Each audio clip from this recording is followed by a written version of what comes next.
pewarnaan alami itu ada di desa. Terus bisa diakses oleh orang desa. Terus kenapa enggak sih jadi peluang usaha gitu kan? Warlami mau melakukan pendampingan ya Pak ya. Ngajarin nih BUMDes. Nilai-nilai yang ada di wastra, jadi kain adati yang ketika ngomong kain adati maka kalau kita ngomong sejarah itu udah pasti menggunakan bahan pewarna alami yang khas Indonesia. Nah ketika ngomong warna khas Indonesia yang sudah pasti bisa kita temukan adalah warna biru dan warna merah. Halo Sobat Desa, balik lagi bersama saya April dan saya Nina di Pos Depan, Podcast Desa Terdepan. Wah Nina, kita setupnya spesial banget udah ya. ketahuan ya kalau setupnya baru gini kita nggak akan di studio. Studio yang 2 hektar itu. Tapi bukan berarti kita bangun studio baru ya April. Karena kita lagi di mana sih Nina? Kita lagi di fashion show nih. Tapi kita bukan di Paris Fashion Show atau New York Fashion Show. New York Fashion Show bukan. Tapi kita ada di Mini Eco Fashion Show. Nah, sekarang kita akan ngobrol-ngobrol nih. Betul. Kenapa sih kita hadir di acara ini? Kita ngobrol-ngobrol tapi bukan cuma berdua. Seperti biasa kita akan menghadirkan 2 orang nih. Karena acara ini disupport oleh Dijen PPDT dan juga Warlami April ya. Warlami itu apa sih? Warlami adalah Perkumpulan Warna Alam Indonesia. Langsung Nanti kita aja akan ngobrol-ngobrol tentang tenun dan juga batik ya fashion show ini. Kita sambut langsung narasumber kita hari ini, yaitu yang pertama Ibu Vince Desima Hasibuan. Beliau adalah Direktur Penyelesaian Pemanfaatan Sumber Daya Alam dan Lingkungan.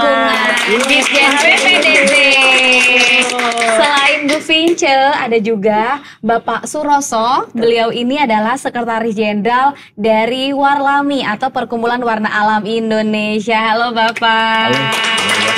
Meriah sekali ya, biasanya hari ini cuma narasumber 1, tapi hari ini kita menghadirkan 2 spesial. Ibu apa kabar? Baik Mbak Nina. Baik ya, tadi kita udah lihat nih Bu, di luar ada fashion show, ada talk show, dan juga ada booth-booth yang menampilkan batik dan tenun juga Nusantara Indonesia. Sebetulnya tujuannya Mini Eco Fashion Show ini apa sih Bu?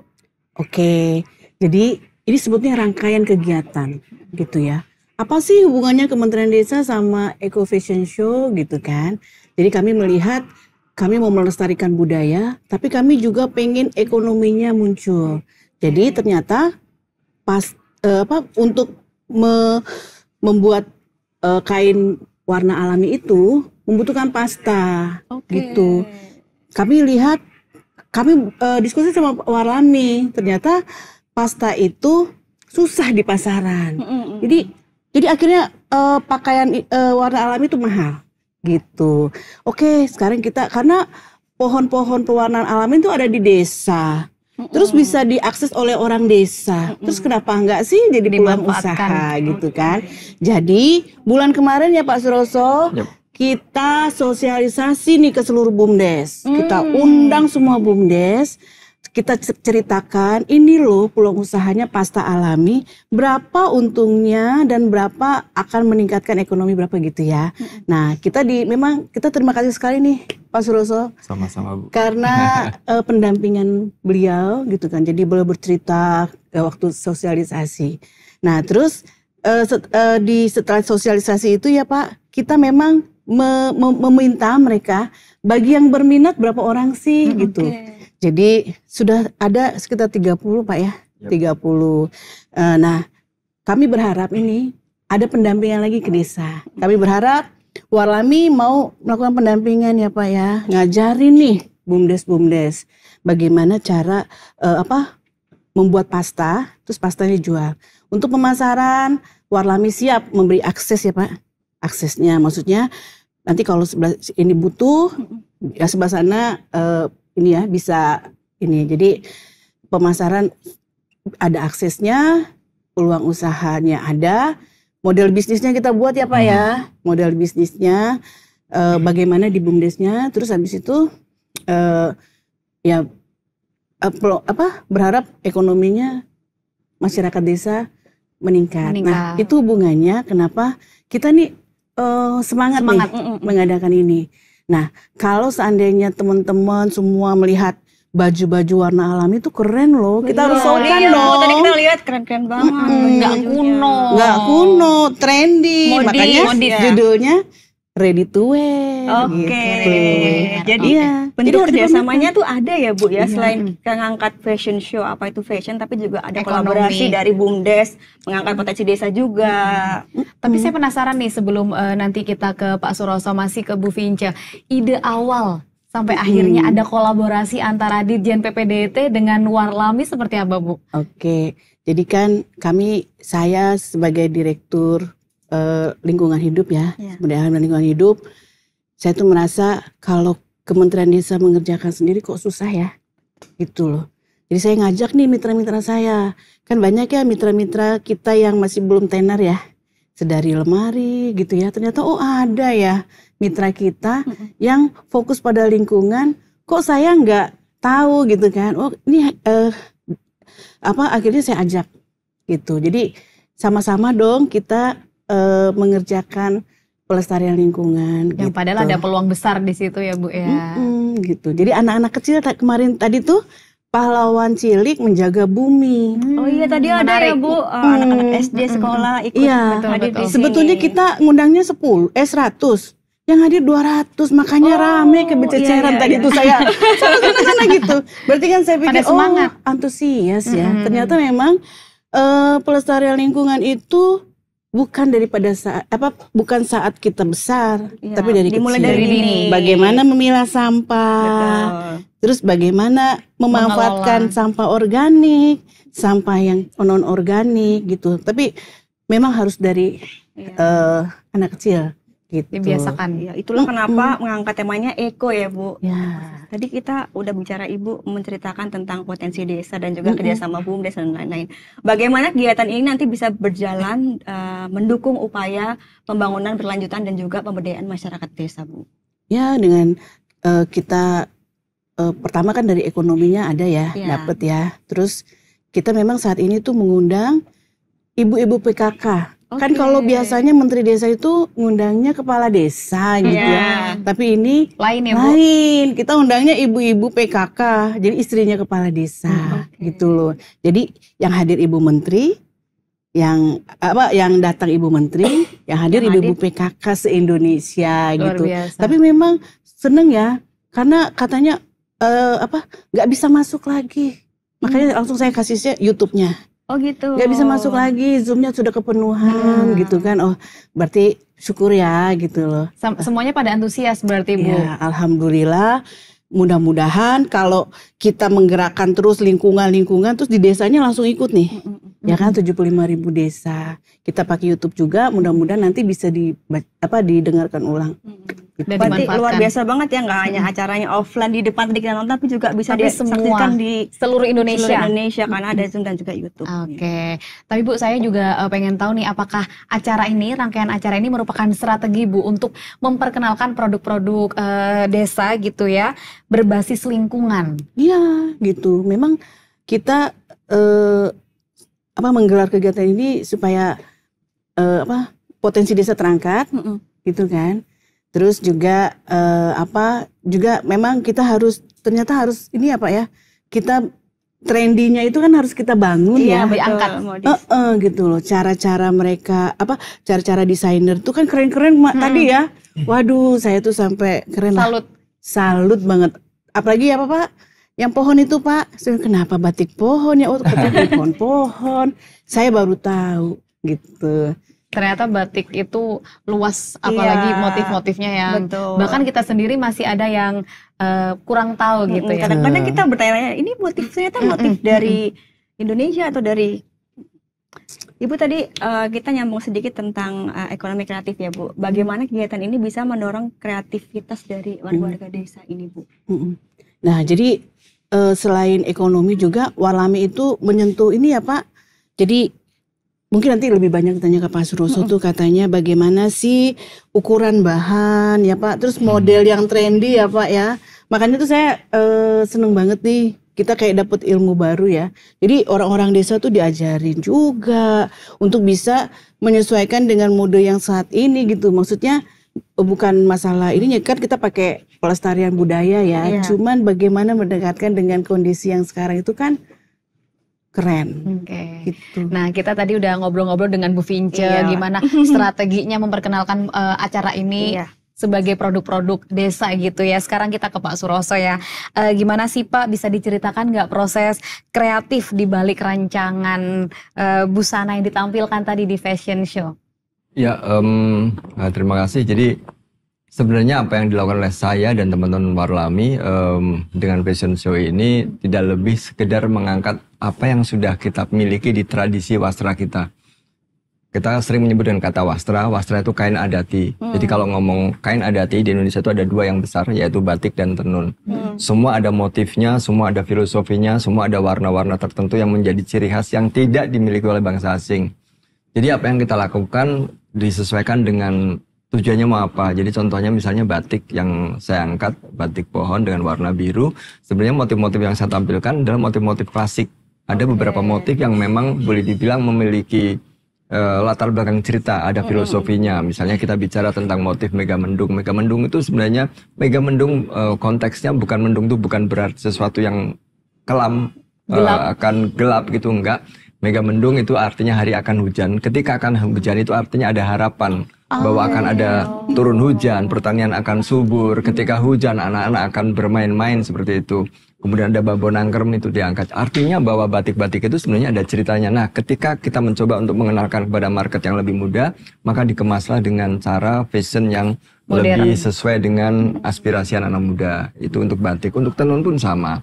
Jadi misalnya tenun Baduy dicoba untuk dimodifikasi sehingga menjadi tenun Baduy sebagai aksen untuk misalnya jaket jeans seperti itu. Ini sebenarnya arahnya ke sana.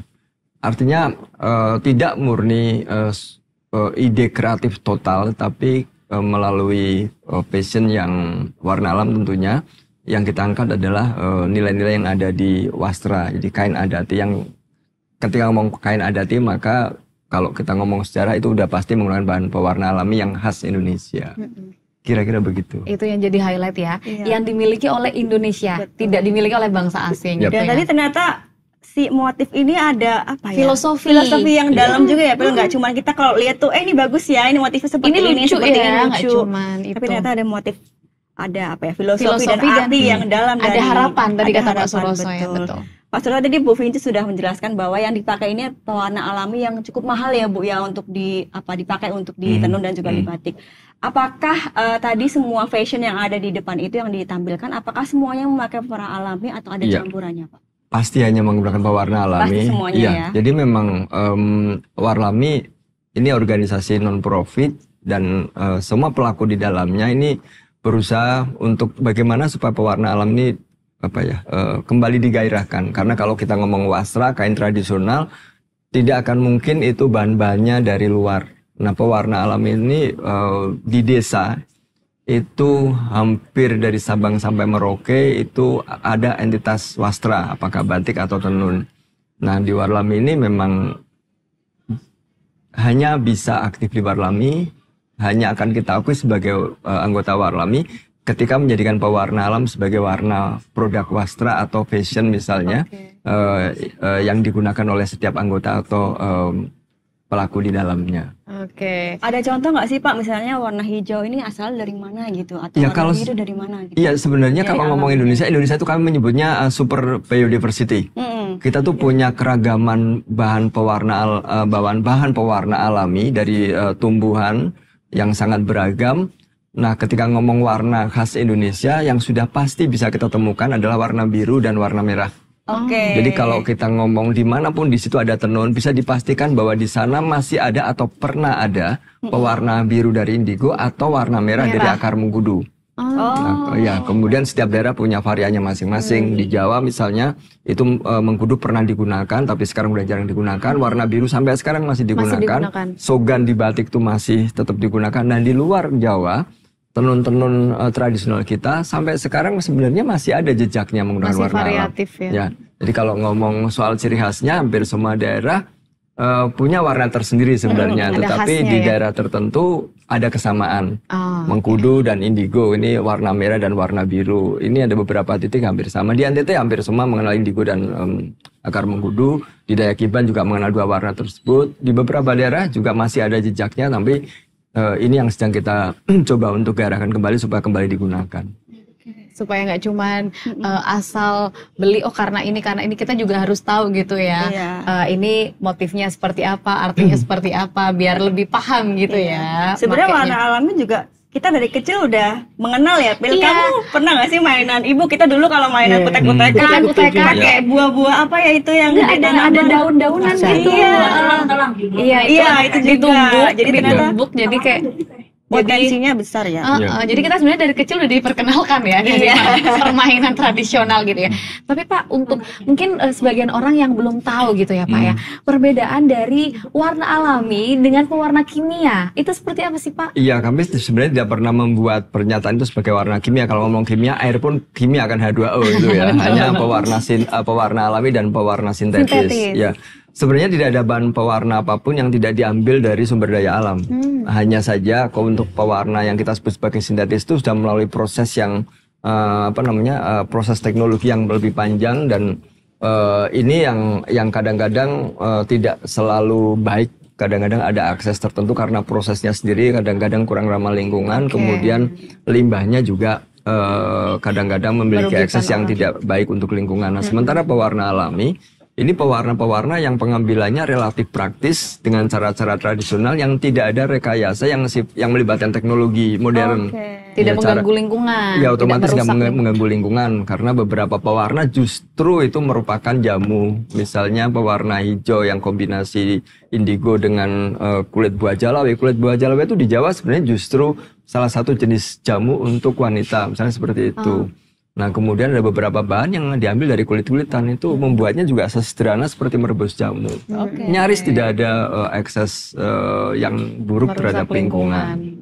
Yang membedakan hanya itu. Sebenarnya tidak melalui bahwa warna sintetis selalu buruk, nggak, selama penanganannya baik, kemudian penanganan limbahnya juga memperhatikan cara-cara yang baik, sebenarnya tidak terlalu buruk. Hanya saja kadang-kadang orang tidak sampai memikirkan ke arah sana. Nah, sementara warna alam yang lebih unik adalah tadi, ini berbasis tradisi, sudah pasti ramah lingkungan, kemudian ini tidak dimiliki oleh bangsa asing. Jadi story behind-nya otomatis lebih istimewa, khas banget Indonesia. Betul. Jadi lebih, ini Indonesia banget Indonesia gitu banget. Kalau ngomong mengkudu, merah mengkudu itu Indonesia banget. Nggak dimiliki oleh negara lain.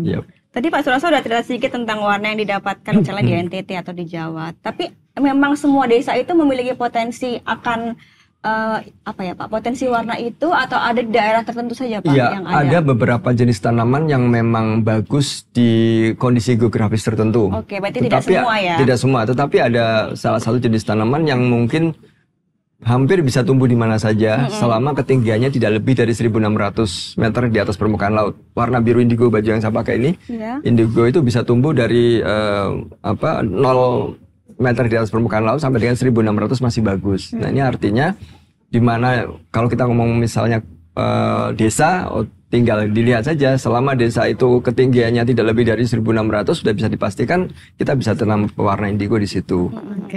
Ini saya juga penasaran nih, kira-kira gimana sih cara desa untuk bekerja sama dengan Warlami? Mungkin dari Bu Vinca atau Pak Suroso, keduanya bisa saling menjawab. Mungkin Bu Vinca menceritakan gimana akhirnya prosesnya bisa kerjasama dengan Warlami, nanti Pak Suroso juga.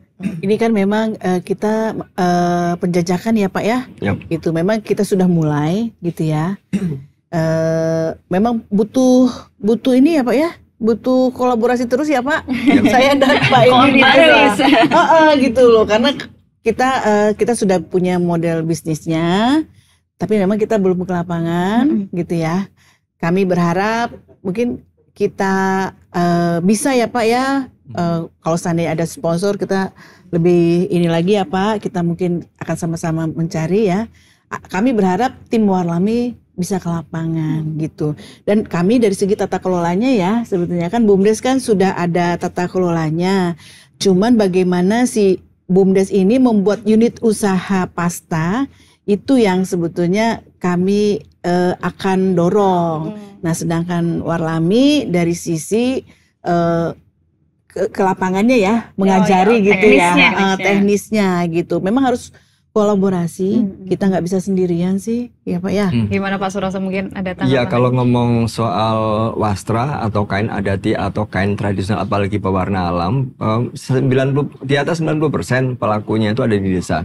Ada di desa. Artinya bahwa di situ sumber daya alamnya ada, sumber daya manusianya ada, dan budayanya juga ada di sana. Nah ini yang memang buat kami kalau di Warlami itu selalu setiap kegiatan di mana kita mencoba untuk mengajak para penenun kembali ke pewarna alam itu hampir tidak pernah di kota, kecuali memang masalah lokasi aja untuk apa venue-nya ya. Tetapi lebih banyak memang kegiatan kita selalu di desa karena memang sumber daya alamnya terutama itu ada di desa. Sumber daya manusianya dan budayanya itu hidup di desa. Ada beberapa daerah yang sampai sekarang ritualnya masih dijalankan. Ritual adatnya, pantangannya, aturan-aturan mainnya untuk memproses pewarnaan itu masih ada dan sampai itu sekarang, semua masih ada di desa. Ada pantangannya itu apa namanya hidup, tumbuh dan berkembang di desa. Nah, ketika dengan Kementerian Desa ini saya rasa nanti yang kita tinggal pikiran adalah bagaimana mekanisme lebih lanjutnya. Tapi yang jelas kami di Warlami desa memang lebih cenderung memang menjadi lokasi di mana kami berkegiatan. Berarti bisa dibilang pertemuan antara Warlami dan juga Bu Vince dan Kementerian Desa itu kayak udah jodoh gitu ya. Iya, betul. Udah, ini nih selama ini yang kita cari-cari. Ini yang kita cari. Kolaborasi gitu yang kita cari-cari. Dan mudah-mudahan semakin lama semakin bisa meningkatkan perekonomian. Betul, potensi memperkenalkan ekonomi, potensi desa. betul, produk-produknya juga. Oke. Ini untuk Bu Vince dan juga boleh tepuk tangan dulu boleh. Ini boleh untuk Bu Vince atau Pak Suroso nih. Apa ya, menggabungkan antara modern fashion show, modern fashion dan juga prinsip ramah lingkungan dan kearifan lokal itu merupakan suatu yang menantang dan juga kayak nggak biasa gitu ya Bu dilakukan oleh Kementerian Desa atau kementerian lain atau lembaga yang lain. Bagaimana apakah ada kendala Ibu dan Bapak juga dalam melaksanakan hal ini, kegiatan ini? Oke. Tantangannya. Iya, tantangannya ya sebetulnya mungkin ini ya. Gimana nih Pak Suroso nih? Tantangannya kalau dari sisi Kementerian Desa ini kan hal baru ya, gitu ya. Gitu. Tapi kan sepanjang menghasilkan ekonomi ya, saya bilang kenapa tidak gitu kan. BUMDes kan bisa usaha apa saja, apalagi potensinya ada di desa. Terus orang penenunnya ada di desa, ya kan? Gitu loh. Jadi besar. Cuma ini kan masih baru gitu ya, bagi desa ya. Kami sih berharap kan Pak Suroso desa itu punya usaha itu sesuai dengan potensi desa gitu. Jangan kita harus berpikir BUMDes itu usahanya yang apa gitu besar-besar gitu. Ya sudah, manfaatkan saja dari desa. Ternyata desa yang isinya banyak penenun Pak ya gitu loh. Loh ini kita angkat gitu kan. Nah, nanti penenunnya lebih pintar, anak-anaknya kan kami khawatirnya ibunya bisa, anaknya nggak bisa, gitu kan. Nah, terus ini ada usaha ekonomi, kenapa tidak sih kalau dimanfaatkan? Jadi memang PR saya ini yaitu bahwa lebih gencar untuk menyuarakan ini. Lumayan ekonomi dapat, lingkungan dapat. Jadi tupoksi saya dapat gitu. Betul sekali. Gimana Pak Suroso, mungkin ada tambahan? Kendala terbesar karena tadi kembali lagi bahwa central activity kita ada di desa, sementara kalau bicara tentang daerah-daerah kantong-kantong wastra tradisional warna alam itu rata-rata di daerah yang sangat remote ya, sangat terpencil. Biasanya kendala terbesar adalah transportasi ke sana. Akomodasi ya Pak? Ya, energi terbesar kita adalah di transportasi. Kalau mengenai keahlian insya Allah sih untuk Warlami, iya teman-teman Warlami bukan hanya saya sebenarnya, karena Warlami ini tim untuk menggairahkan pewarna alam ini boleh dibilang orang-orangnya adalah pelaku keseharian. Itu saya rasa nggak terlalu bermasalah. Kendala utamanya adalah menyatukan ketika kita harus menuju ke lokasi itu, effort terbesarnya ada di sana. Jadi sementara teknologi sekarang pun masih belum bisa menjawab, misalnya pelatihan menggunakan Zoom itu nggak bisa menjawab karena kita harus datang ke lokasi, langsung kita harus berpraktek langsung, tidak hanya berbicara, tapi kita harus lakukan bersama-sama dengan para penenun, bagaimana menunjukkan kepada mereka bahwa penggunaan pewarna alami dengan kualitas yang baik untuk wastra itu tidak terlalu sulit sejauh memang kita cukup serius, kemudian juga dilakukan secara sistematis dalam jangka waktu tertentu. Saya rasa akan menghasilkan produk yang bagus. Ujung-ujungnya kan konservasi lingkungannya dapat, konservasi budayanya dapat, pemberdayaan ekonominya juga diperoleh. Jadi ada 3 sih sebenarnya ini yang menjadi value Warlami adalah 3 hal itu: konservasi budaya, konservasi lingkungan, kemudian pemberdayaan ekonomi para pelakunya. Oke. Seperti itu. Jadi masing-masing pihak mempunyai tugas PR masing-masing ya. Kalau Bu Vince perwakilan dari Kementerian Desa, bagaimana supaya terus menyuarakan ini agar bisa semakin besar dan semakin gencar gitu ya. Dari sisi Warlami juga ada tantangan masing-masing yang diharapkan semakin lama bisa meningkatkan yang 3 tadi ya Pak ya, ekonomi, lingkungan, dan juga budaya. Tapi walaupun ada tantangan, tapi terbukti loh acaranya, Bu. Top. Dan juga yang ditampilkan, kolaborasinya yang ditampilkan, modernnya dapat, rangkaian acaranya ramah lingkungan dapat. Iya. Nah, saya mau nanya nih untuk Bu Vince dan Pak Suroso, gimana nih keberlanjutan setelah rangkaian acara yang udah oke ini? Apakah dibuat sebagai agenda tahunan atau dibentuk semacam pelatihan atau seperti apa? Gimana mungkin Bu Vince? Ya, pelatihan ke lapangan ya Pak, pendampingan ke lapangan itu yang penting karena kan kita sudah sampaikan gitu ya. Jadi saya berharapnya sih kalau bisa bersama-sama ya Pak, Pak Suroso dari segi teknisnya ya gitu kan. Berarti kan kalau saya kan gedor-gedor desanya, si BUMDesnya ya gitu, Pak Direktur BUMDesnya, ini peluang Pak gitu kan. Ayo gitu. Ayo gitu kan gitu. Nah itulah yang kami harapkan akan dilanjutkan. Nah, terus kalau menjadi agenda tahunan sih sebetulnya mungkin nanti kami berharap mungkin medianya akan strategi-strategi baru ya gitu kan. Kalau sini kan kita ini eco fashionnya di sini gitu ya. Kira-kira mungkin kalau kita festival Pak, misalnya ada lomba, ada inovasi-inovasi gitu kan. baru mungkin ya gitu kan. Sekarang ini ngenalin nih gitu kan, ini ada warna alami ternyata keren loh gitu kan. Jadi kayaknya perasaan tuh kayak gitu loh, kayak keren gitu ya Pak. Itu kan menimbulkan rasa kerennya itu Pak sebetulnya yang perlu di anak muda gitu ini ya, kan gitu loh. Nah ya mungkin nanti strategi kita lain, tapi kami sih berharap tetap berkelanjutan. Siapa tahu tahun ini 1 hari, tahun depan 1 minggu. 1 minggu ya Bu. Luar biasa. Udah kayak jadi Paris Fashion Week. Iya udah Fashion Week gitu namanya. ya. Jadi ini Eco Fashion Week. Eco Fashion Week gitu ya. Mudah-mudahan tidak efisiensi Mbak. Mudah-mudahan. Harapan kita semua itu. Kita kan di kamera Bu. Pak Suroso ada yang mau ditambahkan terkait tadi? Iya, sebenarnya kalau keberlanjutan. Warlami dengan Kementerian Desa itu berkegiatan seperti ini bukan sesuatu yang baru karena kita sudah kerjasama dari tahun 2019 Bu ya, waktu itu di Sumba Timur. Memang kalau yang Warlami harapkan kegiatan-kegiatan ini bisa mencakup di hulu dan hilir. Kalau di hulu itu sifatnya bagaimana untuk penguatan ke teman-teman yang ada di BUMDes supaya punya unit usaha yang berkaitan dengan warna alam, misalnya tadi usaha untuk membuat pasta indigo berwarna alami itu, tetapi juga ada kegiatan yang sifatnya di hilir. Nah, kegiatan-kegiatan semacam ini sebenarnya sudah menjawab untuk di hilir, hanya nanti perlu kita pikirkan, kita diskusikan supaya memiliki efek yang lebih besar. Misalnya yang hadir lebih banyak, yang akan membeli karya-karya wastra tradisional warna alam dari daerah itu lebih besar. Nah ini paling tidak hulunya kegarap, hilirnya kegarap, jadi ada kesinambungannya yang jelas. Karena selalu persoalannya di dua itu. Ketika hulunya sudah bagus, produknya sudah bagus, BUMDesnya sudah bikin, bagaimana di hilirnya. Nah ketika hilirnya sudah tergarap, saya yakin ini akan menjadi satu bentuk ekosistem yang bagus di warna alam, khususnya di wastra atau kain adati yang menggunakan bahan pewarna alam, khususnya pelakunya mereka-mereka yang ada di desa. Oke. Jadi kita juga berharap kolaborasi ini bakal terus berjalan seperti yang sudah disampaikan oleh Pak Suroso dan juga Bu Vince, dan semakin besar yang tadi Eco Fashion Week. Iya. Memang batik dan tenun ini budaya ya, Pel, yang harus kita jaga dan juga lestarikan. Cuman memang sekarang anak-anak muda ya Bu ya, jarang sekali mungkin ada yang beralih dari batik dan tenun ke fashion yang lain. Ibu Vince dan juga Pak Suroso, ada nggak pesan-pesan yang ingin disampaikan kepada masyarakat, anak muda di desa terkait dengan warisan budaya yang harus kita jaga ini? Oh ya, kalau saya sih banggalah dengan budaya kita ya dengan kain-kain tenun kita gitu ya.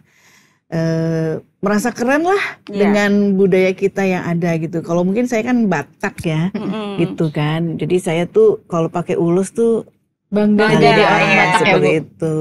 Gitu pesannya, ayo kita bangga, kita lestarikan budaya Indonesia. Belum tentu negara lain punya. Betul. Ya kan? Kalau bukan Betul. kita siapa lagi ya Bu yang Ya, membantu betul. untuk melestarikan ke Oke. generasi-generasi yang akan datang juga. Ya. Oke. Pak Suroso? Iya, kalau untuk terutama kalangan muda, ketika kita sudah mulai menyukai pada gaya berbusana yang berorientasi pada gaya yang ditularkan dari luar negeri, saya rasa di belahan bumi manapun pasti akan ada yang menyamai. Karena berlaku internasional, maka sudah pasti banyak yang mengetahui dan bisa mengakses dan memilikinya. Tetapi ketika kita kembali kepada cara berpakaian yang punya basis ataupun nilai-nilai tradisional, misalnya batik dan tenun, itu saya yakin bahwa ini akan menjadi ciri khas yang dimiliki oleh anak-anak muda, khususnya yang memang berdarah Indonesia. Oke, luar Tepuk biasa. tangan, luar biasa. Karena semakin lama tenun atau batik itu udah makin, kalau kata Bu Vinya tadi, semakin trendy gitu Betul. ya, Trendy. nggak kuno. Chic, fashionable. Chic, lah ya. fashionable, betul. Jadi untuk anak-anak muda, paling kan kalau di kantor, di Kementerian Desa sendiri setiap hari Kamis memakai batik. Jadi ayo kita berlomba-lomba untuk, oh paham nih ini batik apa, dan kita bangga setiap hari Kamis pakai batik gitu ya. Oke, terima kasih Bu Vince, Pak Suroso Terima sudah kasih. berkenan hadir dan Sudah. ngobrol-ngobrol tentang Iya, berbagi informasi rangkaian. tentang fashion show dan juga bagaimana cara kita menjaga kelestarian budaya, warisan budaya yang harus kita junjung selamanya. Oke, jangan lupa juga episode ini akan tayang di YouTube BPI Kemendes PDT.